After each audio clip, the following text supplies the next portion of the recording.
уголовное дело у нас, как вы знаете, если человек без роду, без племени, его там долго особо не церемонится и при малейшем каком-либо основании отправляют в СИЗО. В данном случае у нас никаких абсолютно мер в отношении Нигматуллина не принималось и не принимается. Он остается в статусе свидетеля, имеющего право на защиту, при том, что на него прямо показывают, вот как Рамис Ибадович, супруга его, мама супруги.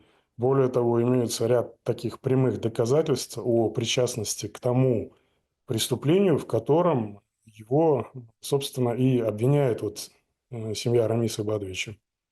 На сегодняшний день, насколько нам известно, дело периодически срок прерывается ввиду того, что орган досудебного расследования отправляет международные запросы и еще там что-то. Но как бы пока дело, скажем так, не движется. В отношении любого другого лица данное уголовное дело, оно уже давно было бы завершено.